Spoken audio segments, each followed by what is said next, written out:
Hello! Are you an aspiring EAS scenario creator? Do you need a refresher on what your codes mean? Well, you've come to the right place. My name is EAS, and today I'm here to give you a crash course in EAS terminology. I will try my best to keep this video as short, sweet, and to the point as I can, and will likely place chapters for easy searching. Now, before we get into the actual video, I want to explain how this will work. As I have come to learn, there are actually numerous codes that are not recognized by the National Weather Service and other broadcasting stations that relay EAS alerts. So this video will be split up into multiple sections. First up will be event codes that are issued exclusively by the National Weather Service. Some of the codes in this section are likely the most used event codes out there, both in real life and in fictional scenarios. There are also a few more NWR same codes that are not issued by the National Weather Service themselves, but they do still recognize them as official codes. Usually these event codes are not weather related. To round out the official code section, we have our administrative and national codes, which I will explain in more detail when we get to them. There are a few codes that are not officially recognized by the National Weather Service, but may still be issued through weather radios and other broadcasting stations. Lastly, there are a few weather-related events that for whatever reason are not recognized as EAS codes by the National Weather Service. I know this all sounds a bit confusing, and believe me, it is, but that's why this video is being made, so you don't have to do it. From the sources I use to make this video though, there's often conflicting information or little to no information on some event codes. Because of this, I will try and make these definitions as accurate to real life as possible, but I may have to take some liberties at points, so bear with me on this one. But enough exposition, let's get started by looking into weather-related event codes. One more small note before we get started, I will not be covering watches and warnings as separate codes. For those of you who are unaware, typically a watch is issued for a weather event where conditions may be conducive for certain phenomena to occur, such as severe thunderstorms or tornadoes, but they are not underway yet. A warning means danger is imminent and the event is ongoing or expected to start very shortly. For more information on the differences between watches, warnings, and advisories, I will link the official National Weather Service resource page down below. For our first event code, we have the blizzard warning. A blizzard warning is issued when blizzard conditions are expected in an area within the next 12 to 18 hours, or they are already occurring in an area. A winter storm, which we will cover later on, becomes a blizzard when blowing snow is expected to reduce visibility to below a quarter of a mile, and sustained winds must exceed at least 35 miles per hour, with some higher gusts being possible. Funnily enough, there is no temperature requirement for a blizzard warning to be issued. A coastal flood warning is issued when water spillage is expected to reach past the coastline within 12 hours, or the spillage is already underway. Typically, this type of flooding happens along major waterways or rivers, and is usually not related to storm surge. Typically, this warning is issued for coastal areas when higher tides are expected to push water levels over the edge. A dust storm warning is issued when blowing dust, sand, or other airborne particles are expected to reduce visibility to below a quarter of a mile. This code can be used for sandstorms and haboobs, which are another name for sandstorms in the desert southwest. Typically, these codes are used almost exclusively in the southwestern United States, but they could be used elsewhere. An extreme wind warning is issued when winds in excess of 115 miles per hour are expected to last upwards of at least an hour. These conditions have to be due to a landfalling hurricane. Again, this code is only used for hurricane-related wind events. This is a relatively new event code which was first used during Hurricane Matthew in 2016. These codes are typically only given to immediate coastal counties that will be affected by a hurricane's eyewall, as storms typically fall apart very quickly once they move inland. It is possible that these warnings get expanded inland if a hurricane somehow manages to maintain that strength, but that's rare. A flash flood warning is issued when rapidly rising water, which is usually due to heavy rainfall associated with thunderstorms, is occurring within a warned area. Typically, a large amount of rainfall has already fallen before the warning is issued, and that is typically mentioned in the alert. It also should be noted that this flooding is likely to cause more immediate life-threatening conditions to those affected. A flash flood is usually much more localized than a full-on flood, and is displayed in a similar way on radar maps to severe thunderstorms and tornadoes. Basically, consider a flash flood warning to be a more severe but localized form of flooding. A flood warning is issued when widespread flooding is imminent or already occurring. A flood warning indicates a more spread out flooding situation, and one that will likely last for a longer period of time. The main distinction between a regular flood warning and a flash flood warning is that the flooding is not expected to be an immediate risk to life and property. A high wind warning is issued when one of these two conditions are met. For valley-based locations, sustained winds have to be forecasted to exceed 40 miles per hour sustained, and or they have to have wind gusts in excess of 58 miles per hour or more, and they either have to be forecasted or they're already occurring. For mountain-based locations, sustained winds must reach at least 50 miles per hour sustained or more, and or the wind gusts exceed 75 miles per hour. High wind warnings are usually issued in the Great Plains and western United States, but can theoretically occur anywhere in the country. It's also worth noting that these wind speeds are often not due to localized severe weather events such as thunderstorms, tornadoes, or hurricanes. Hurricane warning is issued when an area is expected to experience hurricane force winds, which is 74 miles per hour or greater, within the next 36 hours. This has to be in relation to an actual hurricane and not just hurricane force winds. These winds may be accompanied by heavy rain, storm surge, and coastal or river flooding, though these attributes are not required to issue a hurricane warning. Though it is worth noting that a hurricane warning can remain in effect when dangerously high water or a combination of dangerously high water and exceptionally high waves continue, even though winds may be less than hurricane force as the storm moves away. A severe thunderstorm warning is issued when severe thunderstorms are occurring or imminent in the warning area. For a thunderstorm to be considered severe, it must reach at least one of the following two criteria.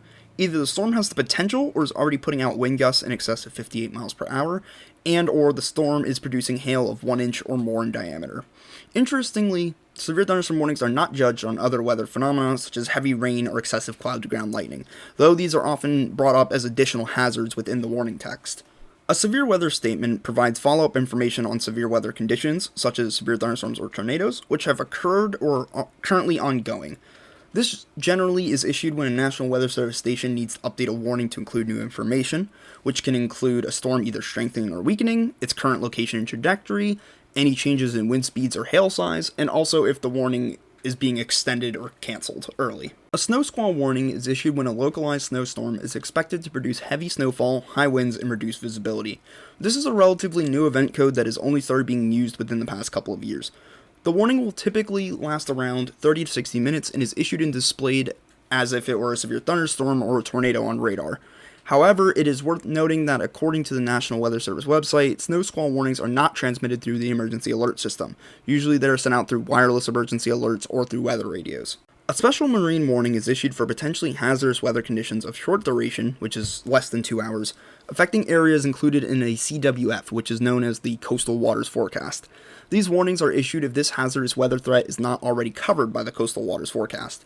For a special marine warning to be issued, one or more of the following requirements must be met. First, sustained convective winds, which are associated with showers or thunderstorms, or associated wind gusts from thunderstorms, are reaching or are in excess of 34 knots. 2. Hail 3/4 of an inch in diameter or more is occurring or expected. Or 3. The high potential or visual observation of a waterspout.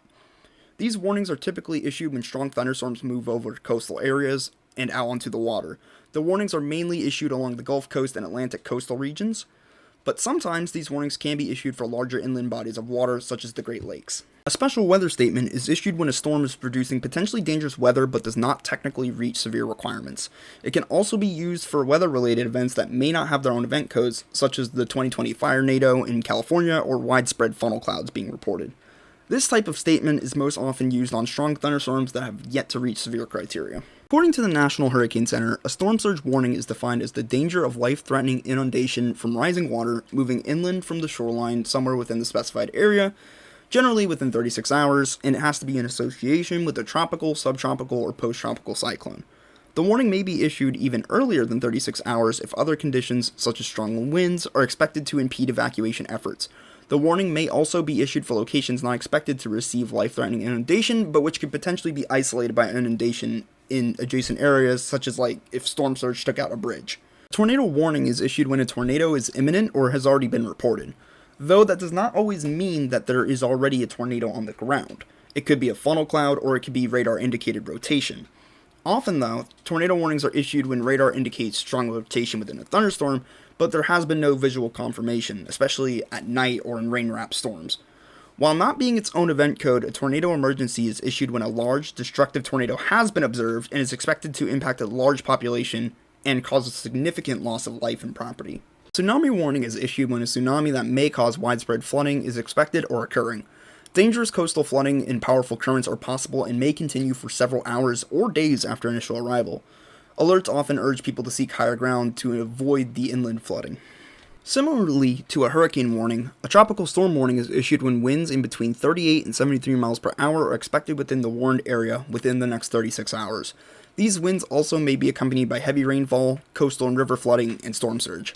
A winter storm warning is issued when a significant combination of hazardous winter weather conditions are occurring or imminent. According to the National Weather Service, one of the following 5 conditions must be met for a winter storm warning to be issued. Heavy snowfall, which the definition can vary by region. For example, in Florida, it might be like only an inch, while up north it might be upwards of 4, 5, 6 inches or more. 2. Blowing snow reduces visibilities to a quarter of a mile or less with wind speeds less than 35 miles per hour. 3. Sustained wind or frequent gust of 25 to 34 miles per hour, accompanied by falling and blowing snow, which is mainly because it's reducing visibilities to a quarter of a mile for 3 hours or more. That's why that's issued. 4. Freezing rain accumulation less than 1/4 of an inch, or 5. Sleet accumulation less than half of an inch. Now that we have covered all of the official weather-related events, let's move on to the non-weather event codes that the National Weather Service can still issue. Just so you know, the National Weather Service resources for these were posted in 2004, so they may be a little bit off by today's standards, but it's all we got, so let's get into it. An avalanche warning is issued to warn the public about a current or imminent avalanche activity, or when avalanche danger is considered high or extreme. Authorized officials will often suggest protective actions according to local ordinances. A blue alert is a relatively new event code, so the actual requirements for this to be issued are a little hazy. But from my understanding, a blue alert is issued when a law enforcement official is hurt or killed in the line of duty and the suspect that caused said injury is still on the run. A child abduction emergency is issued when a missing child is suspected of being abducted. A local or state law enforcement agency investigating the abduction will describe the missing child, provide a description of the suspect or vehicle that they think took the child, and ask the public to notify the requesting agency if they have any information on the whereabouts of the child or the suspect. I don't know if they still call it this, or if it's now considered to be an Amber Alert. I would say for EAS scenario use, using the event code name is the better route. A civil danger warning is issued when an event that presents a significant danger to the civilian population is ongoing or expected to occur very soon. The CDW, which usually warns of a specific hazard and gives specific protective action, has a higher priority than the local area emergency, which we will discuss a little later. Examples include contaminated water supply and imminent or in-progress military or terrorist attacks. Public protective actions could include evacuation, sheltering in place, or other actions, such as boiling contaminated water or seeking medical treatment. This is probably one of the most diverse event codes you can use in an EAS scenario, as it can apply to many different events. A civil emergency message is an emergency message regarding an in-progress or imminent significant threat to public safety and or property. The civil emergency message is a higher priority message than the local area emergency, but the hazard is less specific than the civil danger warning. For example, the CEM could be used to describe a change in the Homeland Security alert system level in response to an active terrorist threat. I think of it kind of like how watches are used in weather-related events. There is the likelihood of a significant threat, but it is not as severe as civil danger warning. An earthquake warning is issued when there is an ongoing earthquake or when an earthquake is imminent. Authorized officials may recommend or order protective actions according to state law or local ordinances. An evacuation immediate is issued where immediate evacuation is recommended or ordered according to state law or local ordinances. For example, authorized officials may recommend the evacuation of affected areas due to an approaching tropical storm. In the event of a flammable or explosive gas is released, authorized officials may recommend evacuation of designated areas where casualties or property damage from vapor cloud, explosion, or fire may occur. A fire warning is issued when a spreading wildfire or structural fire threatens a populated area. Evacuation of areas in the fire's path may be recommended by authorized officials according to state law or local ordinance. I have seen and even used codes such as an industrial fire warning or a wildfire warning, which is fine, but technically speaking, fire warning is the correct term. A hazardous materials warning is issued when there is an accidental release of a non-radioactive hazardous material, such as a flammable gas, toxic chemical, or biological agent. Local authorities may recommend evacuation for situations such as an explosion, a fire, or an oil spill hazard, or they may advise residents to shelter in place, like in the situation of a toxic fume hazard. A law enforcement warning is issued when a bomb explosion, riot, or other criminal event, such as a jailbreak, is occurring. An authorized law enforcement agency may blockade roads, waterways, or facilities, evacuate or deny access to affected areas, and arrest violators or suspicious persons. A local area emergency is issued when an event that by itself does not pose a significant threat to public safety and or property is occurring. However, the event could escalate, contribute to other more serious events, or disrupt critical public safety services. Instructions other than public protective actions may be provided by authorized officials. Examples include a disruption in water supply, electric or natural gas service, road closures due to excessive snowfall, or a potential terrorist threat where the public is asked to remain alert. A 911 telephone outage emergency is issued when a local or state 911 telephone network outage is ongoing. These are often issued by geographic area or telephone exchange. Authorized officials may provide alternative phone numbers in which to reach 911 or dispatch personnel. A nuclear power plant warning is issued when a dangerous event is occurring at a nuclear power plant, which is classified as a site area emergency or a general emergency. This is decided by the Nuclear Regulatory Commission or the NRC. A site area emergency is confined to the plant site and no off-site impact is expected. Typically, a general emergency is confined to an area of less than a 10-mile radius around a plant. Authorized officials may recommend evacuation or medical treatment of exposed people nearby. A radiological hazard warning is issued in the event of the loss, discovery, or release of a radiological hazard. Examples include the theft of a radioactive isotope that's used for medical, seismic, or other purposes, the discovery of radioactive materials, a transportation accident, which may involve nuclear weapons, nuclear fuel, or radioactive waste. Authorized officials may recommend protective actions to be taken if a radioactive hazard is discovered. Shelter-in-place warning is issued when the public is recommended to shelter in place due to a dangerous event. Citizens are often urged to go inside, close all doors and windows, turn off their air conditioning or heating systems, and then turn on the radio or TV for more information on the event. An example is the release of hazardous materials where toxic fumes or radioactivity may affect designated areas. A volcano warning is issued when the eruption of a volcano is imminent or already occurring. Authorized officials may recommend or order protective actions according to state law or local ordinance. Those were all of the official non-weather related event codes recognized by the National Weather Service, but there are still a few more codes, but they're all relatively easy to explain and shouldn't take much time. Next up, we will be covering administrative event codes, which are usually issued by local broadcasting agencies. An administrative message is issued when local officials want to issue a non-emergency message that provides updated information about an event in progress, an event that has expired or concluded early, or pre-event preparation or mitigation activities, post-event recovery operations, or other administrative matters pertaining to the emergency alert system. A practice or demo warning is usually done by local broadcasting agencies to test the effectiveness of their local emergency alert system. I've never seen this event code actually be used, but I would assume it's mostly done through weather radios. Required weekly and monthly tests are done on a weekly and monthly basis by local broadcasting agencies in a given area. They're usually issued with little to no voiceover and are meant to test that the emergency alert system is working as expected. Next up, we will be covering national alerts. These are rarely ever used in real life, and if they are, it's usually just because they're testing the national emergency alert system. Because of their limited use, I'm going to be describing them more so in the context of EAS scenarios over how they're used in real life. In the context of EAS scenarios, an emergency action notification is usually issued in regards to a threat that could or already is affecting the entire United States. Typically, this is used in nuclear war scenarios, but it can also be used in more paranormal events, such as an alien invasion, or even more realistic events, such as like a pandemic. In the context of EAS scenarios, an emergency action termination is used to signal the end of an emergency period. This will typically follow an emergency action notification alert directly or further down the line in the scenario. In the context of EAS scenarios, a National Information Center message is used to educate or update the public with information about an ongoing national event. This could be something like a nuclear war, or it could be used to explain a widespread terrorism threat or a pandemic. We have now gone through every officially recognized emergency alert system event code. These are all real, and I will provide links to my sources down below if you would like to do further research.